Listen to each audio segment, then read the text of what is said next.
श्री गुरुदेव की जय। नितिल विष्णु विष्णुपाद अष्टोत्तर शतश्वर श्री भक्ति वेदांत वामन गोसाई महाराज की जय। नितिल विष्णु विष्णुपाद अष्टोत्तर शतश्वर श्री भक्ति वेदांत स्वामी महाराज श्री प्रभुपाद की जय। नितिल विष्णु विष्णुपाद अष्टोत्तर शतश्वर श्री भक्ति प्रज्ञान केशव गोसाई महाराज की जय। नितिल विष्णु विष्णुपाद अष्टोत्तर शतश्वर श्रील भक्ति सिद्धांत सरस्वती गोसाई प्रभुपाद की जय। नितिल विष्णु महाभागवत श्री गोक्षर प्रभुजी महाराज की जय। नितिल विष्णु श्री सच्चिदानंद भक्ति विनोद ठाकुर की जय। नितिल विष्णु वैष्णव सार्वभौम श्री रघुनाथ दास प्रभुजी महाराज की जय। श्री रूप गौरिया गुरु वर्ग की जय। श्री रूप सनातन भट्ट रघुनाथ श्री जीव गोपाल पतिदास रघुनाथ शार गोसाई प्रभु की जय। श्री स्वरूप दामोदर राय रामानंदारी श्री गौपाशाद वृंद की जय। नाम जय श्री हरिदास ठाकुर की जय। प्रेम से गो श्री कृष्ण चैतन्य प्रभु नित्यानंद श्री अद्वैत गदाधर शिवासरी गौर भक्त वृंद की जय। श्री क्षेत्र मंडल गौर मंडल व्रज मंडल मथुरा वृंदावन धाम की जय। सर्व अभिष्ट प्रदाता गिरिराज महाराज की जय। श्री राधा कुंज श्याम कुंज की जय। श्री यमुना देवी गंगा देवी की जय। श्री तुलसी महारानी वृंद देवी की जय। श्री भक्ति देवी की जय। श्री पूर्णमासी योगमाया की जय। श्री गोपेश्वर महादेव की जय। श्री हरिनाम संकीर्तन की जय। अनंत कोटि वैष्णव वृंद की जय। समागत गौर भक्त वृंद की जय। ग्रंथराज श्रीमद् भागवतम की जय। श्री निताई गौर प्रेमानंदे हरि हरि बोल।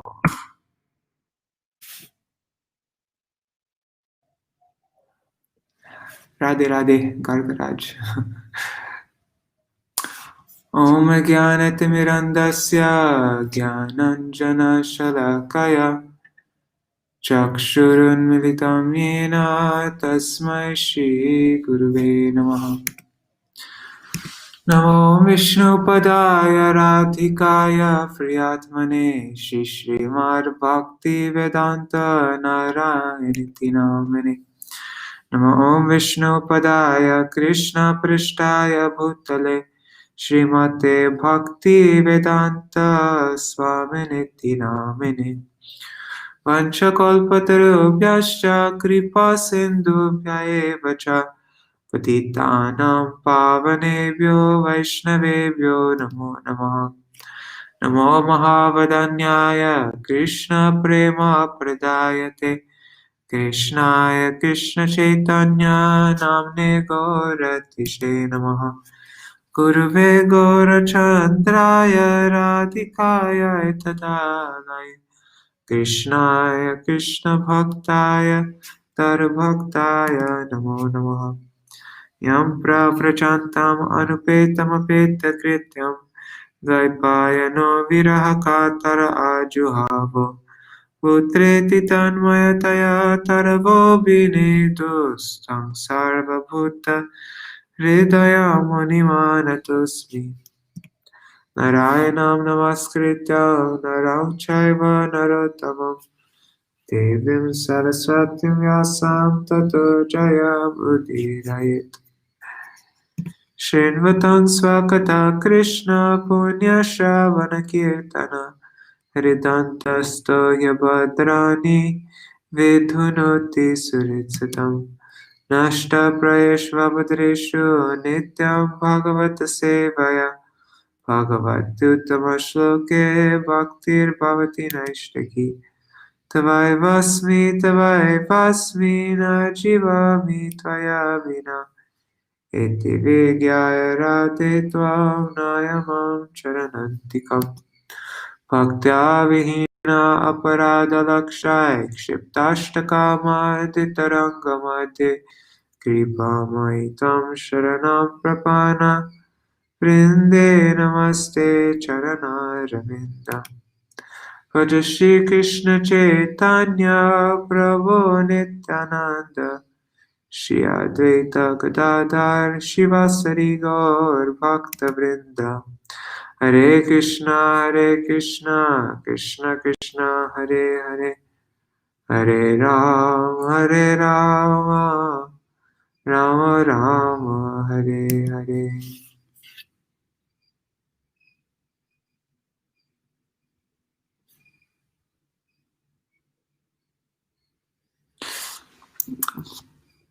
It says that nobody is watching right now. Anyhow, that is fine. For anybody who is watching later, at least, just letting you know that I'm not going to be reading so much today. It's going to be a very quick reading because, yeah, I'm pretty behind on sleep right now.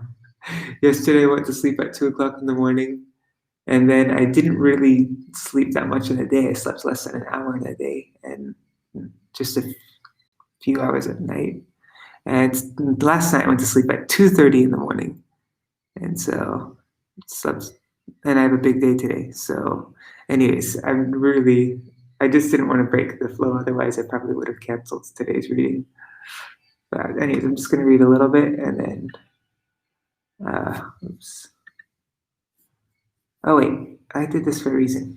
Okay, so.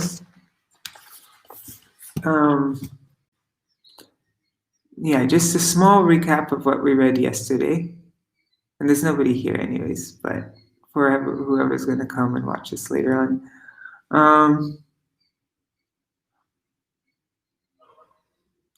So Vidura, yesterday Vidura, he inquired about Manu's dynasty. He said, please describe about the glorious dynasty of Swayambhuva Manu, whose progeny multiplied through procreation. Yes, how did Priyavrat and Uttanapad? So these, Swayambhuva Manu, he had 5 sons, 2 sons and 3 daughters. And so he asked,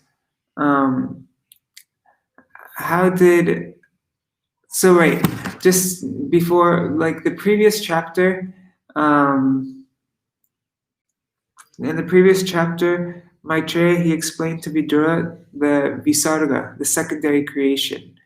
And the secondary creation was, all the different, like the demons and the yakshas, the Gandharvas, all the snakes. There was this whole long description of everybody that was created. And at the very end of that, Brahma created the Manus. Everybody else was like demons and human and demigods and stuff like that. But then he created the Manus, who are like us, human beings, and who would look over this. Sorry, I can't think straight. I'm really tired. And so now, and then he also created the sages.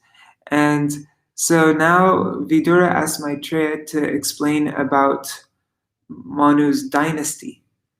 And so Manu had, he had 2 sons and 3 daughters. And so now Vidura is asking, how did Priyavrat, his 2 sons, Priyavrat and Uttanapad, protect the earth with its 7 continents? And then Vidura asks, please describe about Manu's famous daughter Devahuti, who got married to Kardama. How many offspring did that great yogi beget through her? And then, so that's one of Manu's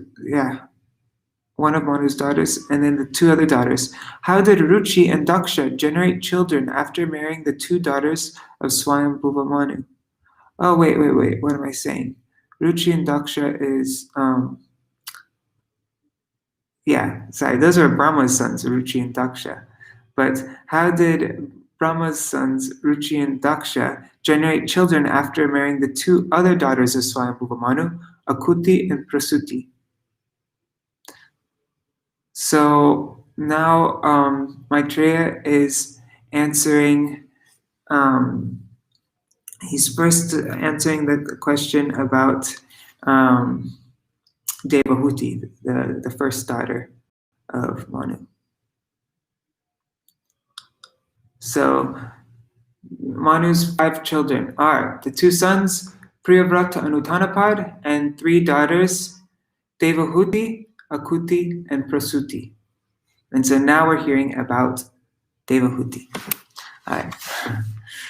And so then yesterday, Maitreya explains to Vidura how Kardama, he performed austerity for 10,000 years. And then the Lord gives his darshan. And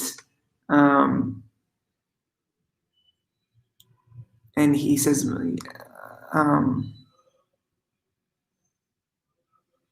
sorry, and then sorry, this is going really slow.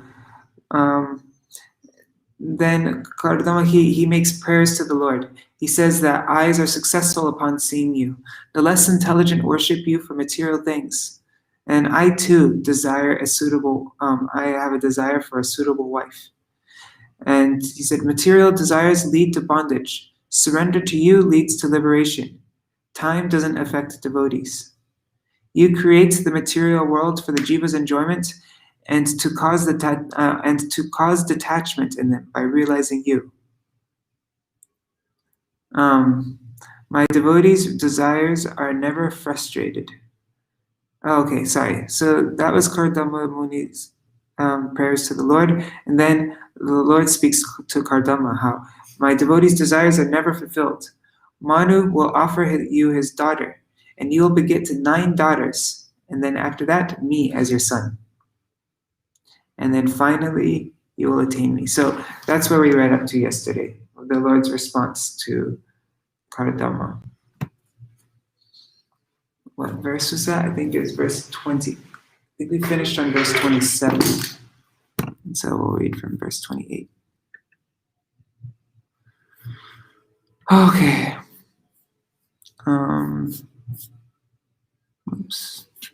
What was it? Oh. Okay. Just making sure it's, yes, okay. Let me search for that. Verse 27. Okay. So yeah, the Lord said, the day after tomorrow, O Brahman, that celebrated emperor who is expert in religious activities will come here with his queen Shatarupa, wishing to see you.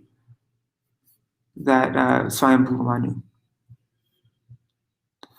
And Swayambhuva Manu, he has a grown-up daughter whose eyes are black. Oh wait, no, I'm sorry. I'm saying the verses from this point on. Oh no, we read this yesterday, I think. Let's read this in case we didn't read this yesterday. Atmajan asita pangem vayashila gunanvitan mrigayantem patem dasya dhanurupayate prabho. Swayambhuva Manu, he has a grown-up daughter whose eyes are black. She is ready for marriage, and she has good character and all good qualities. She is also searching for a good husband. My dear sir, her parents will come to see you, who are exactly suitable for her, just to deliver their daughter as your wife.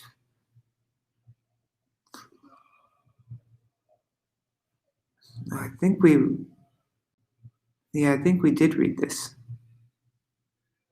This purport by Srila Prabhupada. The selection of a good husband for a good girl was always entrusted to the parents. Here it is clearly stated that Manu and his wife were coming to see Kardama Muni to offer their daughter because the daughter was well qualified and the parents were searching out a similarly qualified man. This is the duty of parents. Girls are never thrown into the public street. Yeah, we already read this. Okay. Samahitam te hridayam yetre man parivatsaran satam brahman nirpavado kamamashu bhajishyati. That princess, O holy sage, will be just the type you have been thinking of in your heart for all these long years.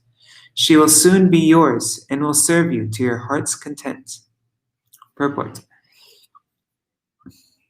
Just looking. Okay. I'll be checking back every now and then just to see if there are any comments. Purport. The Lord awards all benedictions according to the heart's desire of a devotee. So the Lord informed Kardama Muni, the girl who is coming to be married with you is a princess, the daughter of Emperor Swayambhuva, and so just suitable for your purpose. Only by God's grace can one get a nice wife just as he desires. Similarly, it is only by God's grace that a girl gets a husband suitable to her heart. Thus it is said that if we pray to the Supreme Lord in every transaction of our material existence, everything will be done very nicely and just suitable to our heart's desire.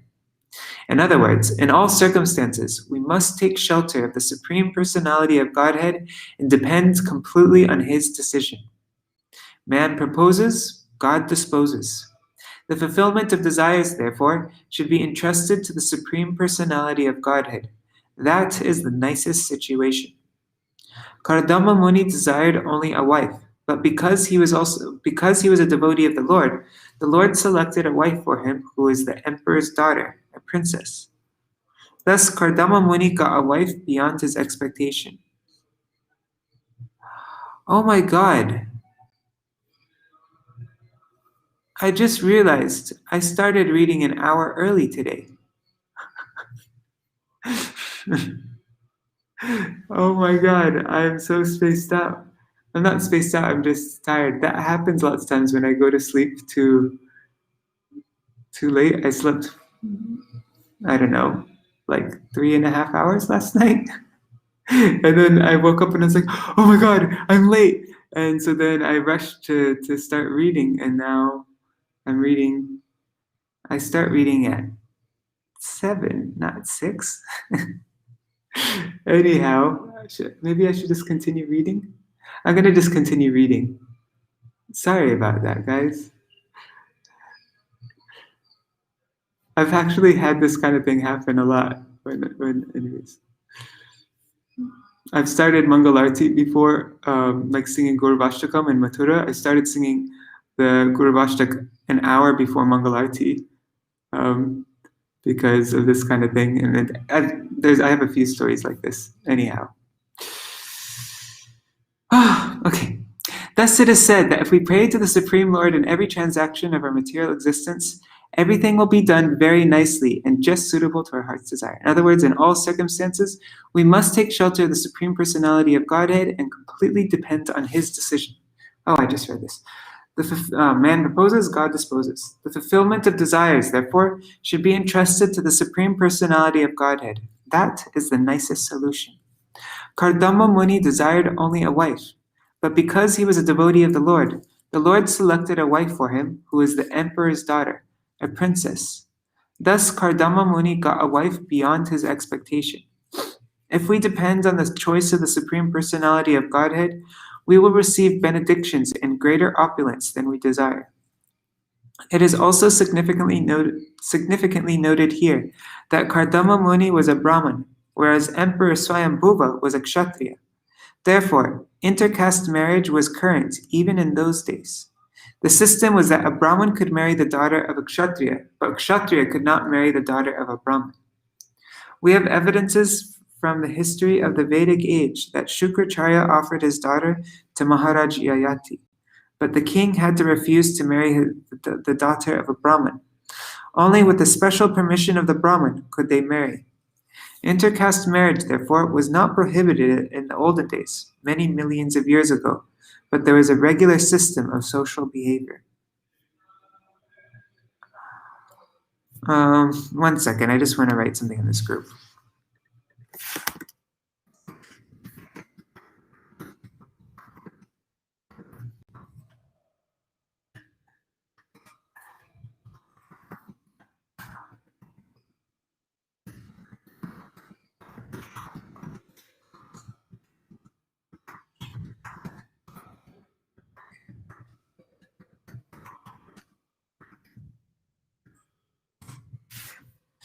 Okay.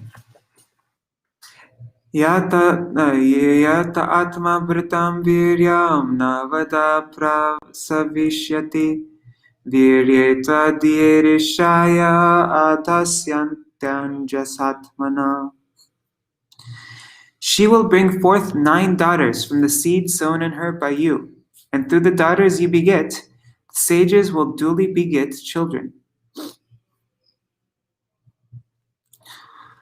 Tam cha samyaganushtaya nidesham ma ushattama maitirti kritashesha kriyarto mam prapatsyase. With your heart cleansed by properly carrying out my commands, resigning to me the fruit of all your acts, you will finally attain me. You will finally attain to me. Purport. The words Tirti Kritashesha Kriyarta are significant.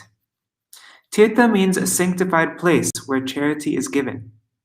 People used to go to places of pilgrimage and give munificently in charity. This system is still current. Therefore, the Lord said, in order to sanctify your activities and the results of your actions, you will offer everything unto me. This is also confirmed in Bhagavad Gita. Whatever you do, whatever you eat, whatever you sacrifice, the result should be given to me only. In another place in Bhagavad Gita, the Lord said, I am the enjoyer of all sacrifices, all penances, and everything done for the welfare of mankind or society. All activities, therefore, whether for the welfare of family, society, country, or humanity at large, must be performed in Krishna consciousness. That is the instruction given by the Lord to Kardama Muni. Maharaj Yudhishthira welcomes Narad Muni. Wherever you are present, the place becomes sanctified because the Lord himself is always seated in your heart. Similarly, if we can act in Krishna consciousness under the direction of the Lord and his representative, then everything is sanctified. This is the indication given to Kardama Muni, who acted on it and therefore received the most excellent wife and child, as it will be disclosed in later verses. Is the kirtan in the background too loud? I'm gonna change the settings to okay, echo cancellation, noise suppression is already on, so you probably shouldn't be able to hear it. Oh man, it's really distracting for me. Okay.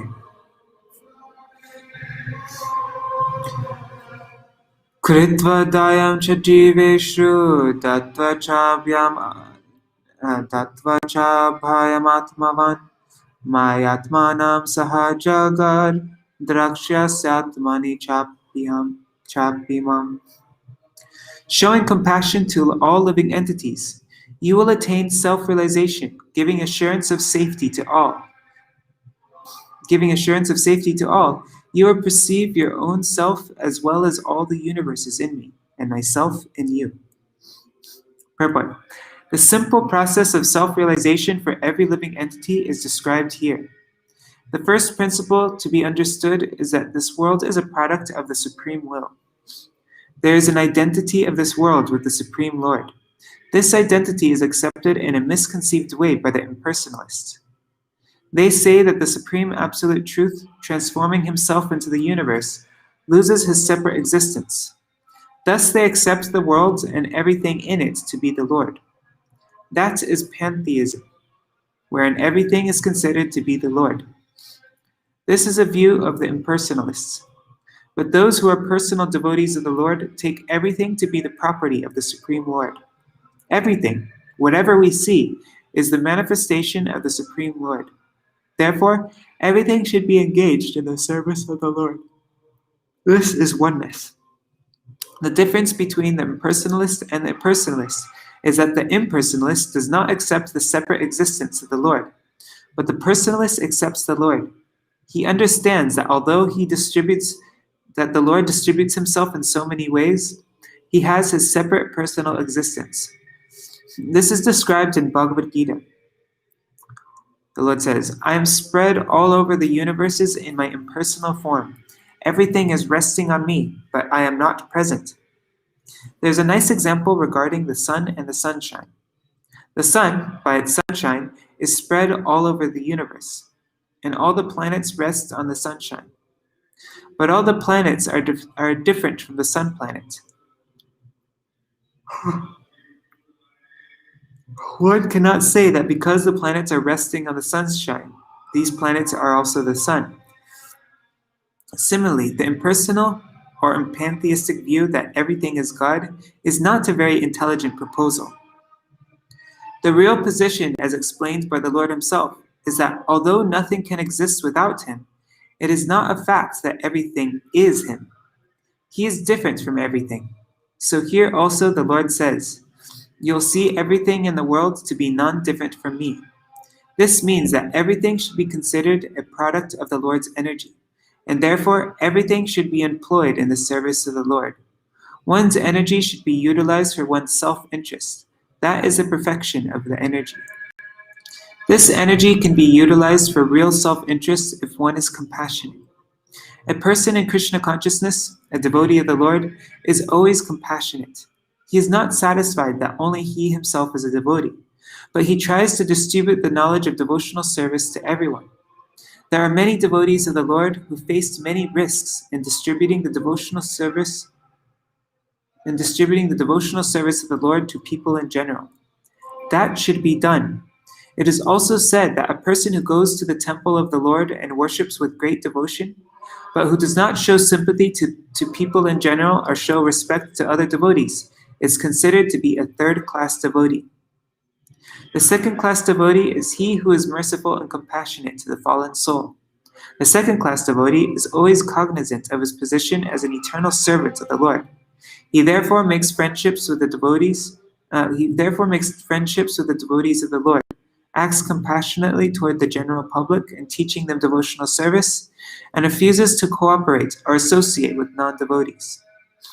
As long as one is not compassionate to people in general in his devotional service to the Lord, he is a third-class devotee. The first-class devotee gives assurance to every living being that there is no fear of this material existence. Let us live in Krishna consciousness and conquer the nescience of material existence. It is indicated here that Kardama Muni was directed by the Lord to be very compassionate and liberal in his householder life, and to give assurance to the people in his renounced life. A sannyasi, one in the renounced order of life, is meant to give enlightenment to the people. He should travel, going from home to enlighten. The householder, by the spell of Maya, becomes absorbed in family affairs and forgets his relationship with Krishna. If he dies in forgetfulness, like the cats and dogs, then his life is spoiled. It is the duty of a sannyasi, therefore, to go and awaken the forgetful souls with enlightenment of their eternal relationship with the Lord and to engage them in devotional service. The devotee should show mercy to the fallen souls and also give them the assurance of fearlessness. As soon as one becomes a devotee of the Lord, he is convinced that he is protected by the Lord. Fear itself is afraid of the Lord. Therefore, what has he to do with fearfulness? To award fearlessness to the common man is the greatest act of charity. A sannyasi, or one who is in the renounced order of life, should wander from door to door, from village to village, from town to town, and from country to country, all over the world as far as he is able to travel, and enlighten the householders about Krishna consciousness. A person who is a householder but is initiated by a sannyasi has the duty to spread Krishna consciousness at home. As far as possible, he should call his friends and neighbors to his house and hold classes in Krishna consciousness. Holding a class means chanting the holy name of Krishna and speaking from Bhagavad Gita or Śrīmad Bhāgavatam. There are immense literatures for spreading Krishna consciousness, and it is the duty of each and every householder to learn about Krishna from his sannyasi spiritual master. There is a division of labor in the Lord's service. The householder's duty is to earn money because a sannyasi is not supposed to earn money, but is completely dependent on the householder. The householder should earn money by business or by profession and spend at least 50% of his income to spread Krishna consciousness.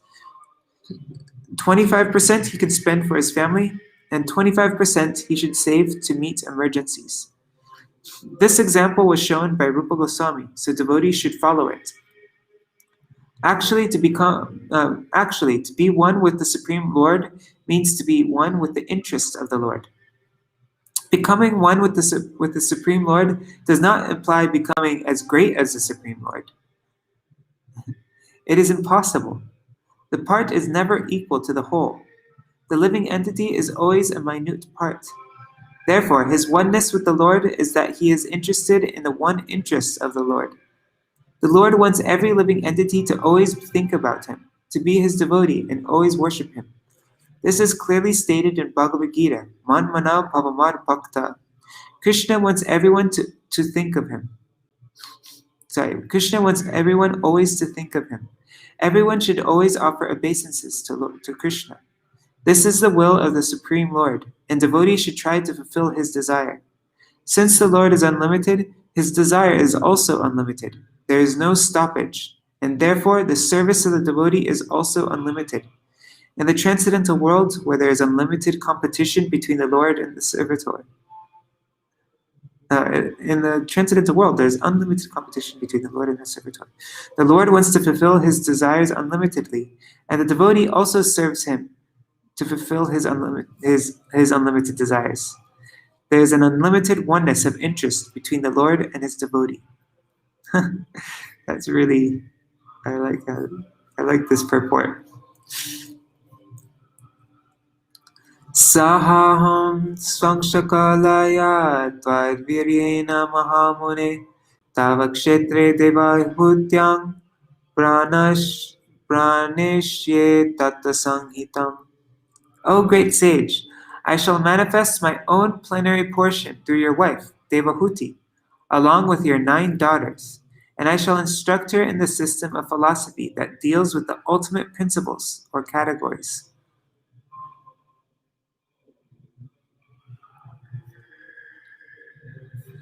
Just checking. Okay. Haribol Keshav. So purport. Herein, the word Shvangsha Kalaya indicates that the Lord would appear as the son of Devahuti and Kardama Muni as Kapiladev, the first propounder of the Sankhya philosophy, which is mentioned here as Tattva Sanghita. The Lord foretold to Kardama Muni that he would appear in his incarnation of Kapiladev and would propagate the philosophy of Sankhya. Sankhya philosophy is very well known in the world as propagated by another Kapiladev. But that Sankhya philosophy is different from the Sankhya which was propounded by the Lord himself. There are 2 kinds of Sankhya philosophy. One is godless Sankhya philosophy, and the other is godly Sankhya philosophy. The Sankhya philosophy propagated by Kapiladev, the son of Devahuti, is godly philosophy. There are 2 different manifestations of the Lord. He is one, but he has become many. He divides himself into 2 different expansions, one called Kala and the other Vibhinangsha. Ordinary living entities are called Vibhinangsha expansions, and the unlimited expansions of Vishnu Tattva, such as Vaman, Govinda, Narayan, Pradyumna, Vasudeva, and Ananta, are called Svangsa Kala. Svangsa refers to the direct Svangsa refers to a direct expansion. And Kala denotes an expansion from the expansion of the original Lord. Baladev is an expansion of Krishna, and from Baladev, the next expansion is Sankarshan. Thus, Sankarshan is Kala, but Baladev is Svangsha. There is no difference, however, among them. This is very nicely explained in Brahma Samhita 546. Dipachireva hidashantaramabhyupeta. With 1 candle, one may light a 2nd candle, and with the 2nd, a 3rd, and then a 4th. And in this way, one can light up thousands of candles, and no candle is inferior to another in distributing light. Every candle has the full potential candle power. But there is still the distinction that 1 candle is the first, another is a 2nd, another is a 3rd, and another is a 4th. Similarly, there is no difference between the immediate expansion of the Lord and his secondary expansion. The Lord's names are considered in exactly the same way. Since the Lord is absolute, his name, his form, his pastimes, his paraphernalia, and his quality all have the same potency.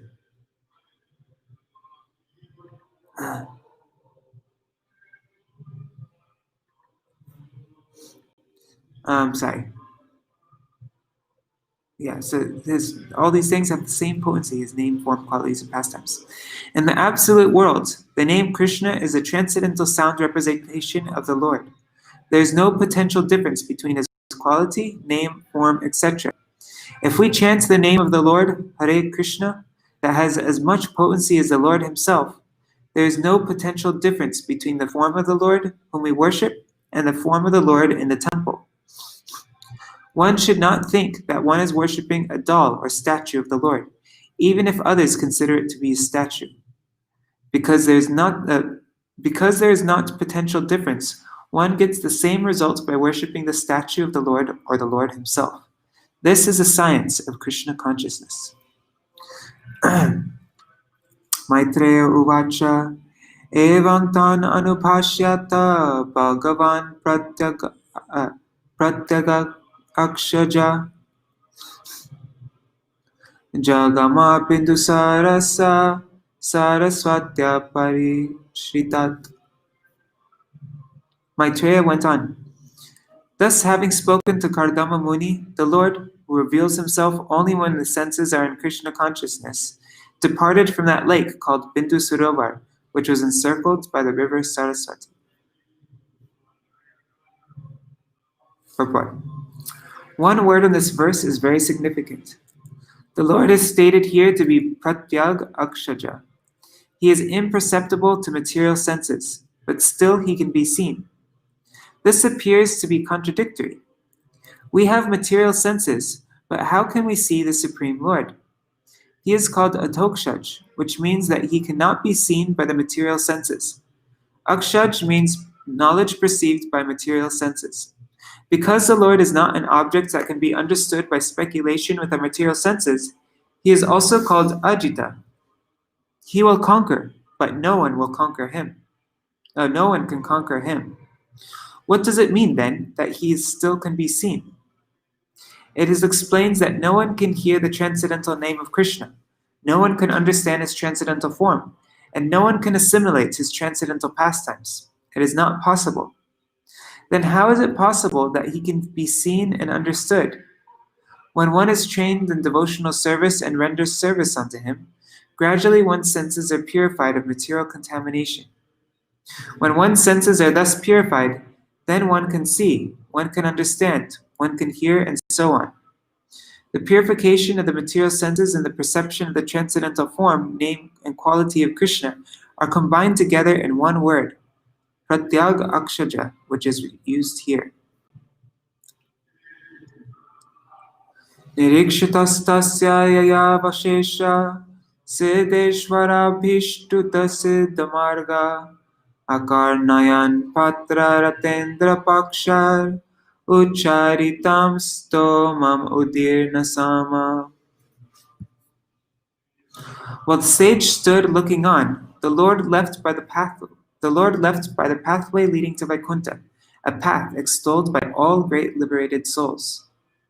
The sage stood listening as the hymns forming the basis. The sage stood listening as the hymns forming the basis of the Samaveda were vibrated by the flapping wings of the Lord's carrier, Garuda. Whoa. Purport. In the Vedic literature, it is stated that the two wings of the transcendental bird Garuda, who carries the Lord everywhere, are two divisions of the Samaveda known as Brihat and Rathantar. Garuda works as the carrier of the Lord. Therefore, he is considered the transcendental prince of all carriers. With his two wings, Garuda began to vibrate the Samaveda, which is chanted by great sages to pacify the Lord. The Lord is worshipped by Brahma, by Lord Shiva, by Garuda, and other demigods with selected poems. And great sages worship him with the hymns of the Vedic literatures, such as the Upanishads and Samaveda. These Samaveda utterances are automatically heard by the devotee when another great devotee of the Lord, Garuda, flaps his wings. It is clearly stated here that the sage Kardama began to look to the path by which the Lord was being carried to Vaikuntha. It is thus confirmed that the Lord descends from his abode Vaikuntha in the spiritual sky and is carried by Garuda. The path which leads to Vaikuntha is not worshipped by the ordinary class of transcendentalists. Only those who are already liberated from material bondage can become devotees of the Lord. Those who are not liberated from material bondage cannot understand transcendental devotional service. In Bhagavad Gita, it is clearly stated, Yatatam apisidhanam. There are many persons who are trying to attain perfection by striving for liberation from material bondage. And those who are actually liberated are called Brahmabhuta or Siddha. Only the Siddhas, or persons liberated from material bondage, can become devotees. This is also confirmed in Bhagavad Gita. Anyone who is engaged in Krishna consciousness or devotional service is already liberated from the influence of the modes of material nature. Here it is also confirmed that the path of devotional service is worshipped by liberated persons, not the conditioned souls. The conditioned soul cannot understand the devotional service of the Lord. Kardama Muni was a liberated soul who saw the Supreme Lord in person, face to face. There is no doubt that he was liberated, and thus he could see Garuda carrying the Lord on the way to Vaikuntha, and hear the flapping of his wings vibrating the sound of Hare Krishna, the essence of the Samaveda. Atta samprastite shukle kardamo bhagavan rishi astisma bindusarasi tankalam pratipalayan. Then, after the departure of the Lord, the worshipful sage Kardama stayed on the bank of Bindu Sarovar, awaiting the time of which the Lord had spoken. 36. Manusyandan astaya shatakomba parichadam arobhya swang duhitaram sabharya paryatam mahin. Swayambhuva Manu, with his wife, mounted his chariot, which was decorated with golden ornaments. Placing his daughter on it with them, he began traveling all over the earth.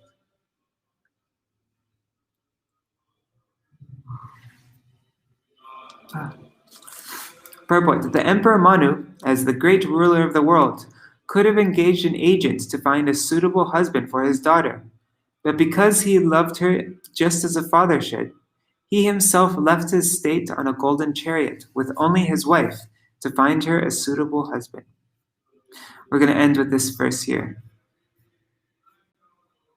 Tasman sudan vanahani Bhagavan yat samatishat apayad ashrama padam mune shanta vratasya tat. O Vidura, they reached the hermitage of the sage who had just completed his vows of austerity on the day foretold by the Lord. So, I'm going to stop here. And we'll finish the rest of this chapter tomorrow.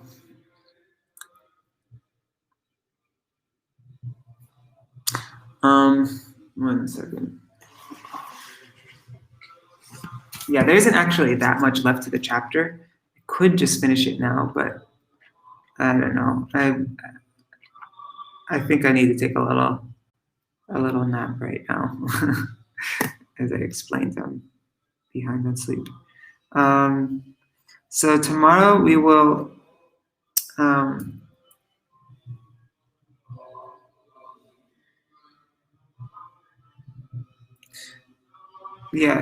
so the rest of the chapter is verses 38 to 44 is a description of Bindu Sarovar. Bindu Sarovar contains the Lord's tears, surrounded by beautiful trees, creepers, birds, and animals. And then Kardama receives Manu. It explains the bodily appearance of Kardama, exchange of respect, and Kardama glorified Manu as a responsible king and inquired the reason for his visit. And he already knows because the Lord already told him. That's interesting. So we'll finish the chapter tomorrow and also read a bit from chapter 22. All right. Hare Krishna, Krishna Krishna, Hare Hare, Hare Rama, Rama Rama, Hare Hare. Hare Krishna, Krishna Krishna, Hare Hare, Hare Ram, Ram Ram, Hare Hare. Hare Krishna, Krishna Krishna, Hare Hare, Hare Ram, Ram Ram, Hare Hare. Hari Bol, Hari Bol, Hari Bol, Nitai, Nitai Gaur, Hari Bol, Nitai Gaur, Hari Bol, Hari Bol, Hari Bol, Nitai Gaur, Hari Bol. Jai Shri Guru Gauranga Gandhari Ki Giridhari, Shri Radha Vinod Bihari Ju Ki Jai, Shri Govinda Gopinath Maran Mohan Ju Ki Jai, Nitya Vishnu Vishnupad Ashrit Arashit Shmad, Srila Bhakti Vedanta Narayan Goswami Maharaj, Srila Gurudev Ki Jai, Nitya Vishnu Vishnupad Ashrit Arashit Shmad, Srila Bhakti Vedanta Vaman Goswami Maharaj Ki Jai, Nitya Vishnu Vishnupad Ashrit Arashit Shmad, Srila Bhakti Vedanta Vaman Goswami Maharaj Ki Jai. Nityalapa Vishnu Vishnupad Ashritara Shmad Srila Bhakti Vedanta Swami Maharaj Srila Prabhupada Ki Jai. Nityalapa Vishnu Mahabhagavat Srila Bhaksharas Babaji Maharaj Ki Jai. Nityalapa Vishnu Srila Satchidananda Bhakti Vinod Thakur Ki Jai. Nityalapa Vishnu Vaishnav Sarvabhauma Srila Jagannathas Babaji Maharaj Ki Jai. Shri Rupano Gauriya Guru Varga Ki Jai. Shri Rup Sanatan Bhatta Raghunath Shri Jiva Gopal Padadash Raghunath Shara Goswami Prabhu Ki Jai. Shri Sarup Damodar Rai Ramanandari Shri Gaur Parshad Vrinda Ki Jai. Nama Jai Shri Haridas Thakur Ki Jai. Prem Se Gaur Shri Krishna Chaitanya Prabhu Nityananda Shri Advaita Gadadhar Shri Vasari Gaur Bhakta Vrinda Ki Jai. Shri Kshetra Mandal Gaur Mandal Vaja Mandal Mathura Vrindavan Dham Ki Jai. Sarva Abhishya Pradata Giriraj Maharaj Ki Jai. Shri Radha Kund Shama Kund Ki Jai. Shri Muna Devi Ganga Devi Ki Jai. Shri Tulsi Maharani Vrinda Devi Ki Jai. Bhakti Devi Ki Jai, Shri Purnamasi Yogamaya Ki Jai, Shri Gopeshwar Mahadev Ki Jai, Shri Harinam Sankirtan Ki Jai, Ananta Koti Vaishnava Vrinda Ki Jai, Samagata Gaur Bhakta Vrinda Ki Jai, Grantharaj Śrīmad Bhāgavatam Ki Jai, Shri Nitai Gaur Premanande Hari Hari Bo, Vrindai Tulsi Devai, Priyai Krishna Vasacha Krishna Bhakti Pradadevi Satyavataya Namo Namaha, Vancha Kalpatarubhyascha Kripa Sindhubhyaya Vacha, Patitanam Pavanebhyo Vaishnavebhyo Namo Namaha. Thank you for joining me an hour early. I mentioned, right? Yeah, I did. I do this I've done this so many times. When I go to sleep very late, and I go to sleep worried that I'm not going to be able to wake up in time. And so then I wake up. When I wake up in a panic because I kind of went to sleep worried. And then when I look at the clock, I don't really look at what hour it is. I look at the minutes more than the hour.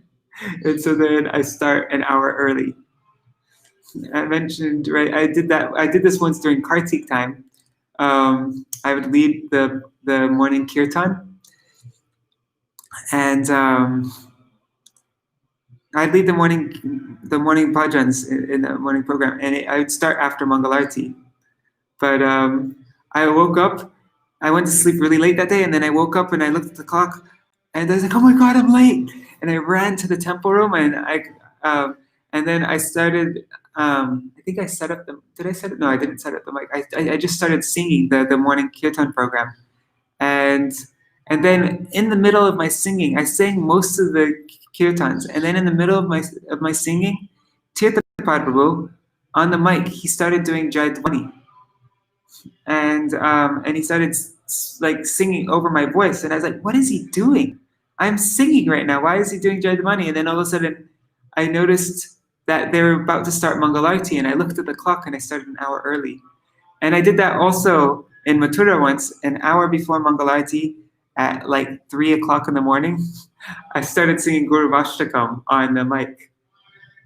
And then when I finished singing Guru Vashtakam and Pranamami Sura Prabhupada Param, I noticed that I started, and it wasn't 3 o'clock, it was, I don't remember what time, it was maybe like 3:30 or something like that. But then I noticed that I was an hour early. Anyways, this is something I do when that happens. Okay, Haribol, thanks for joining me. Hare Krishna.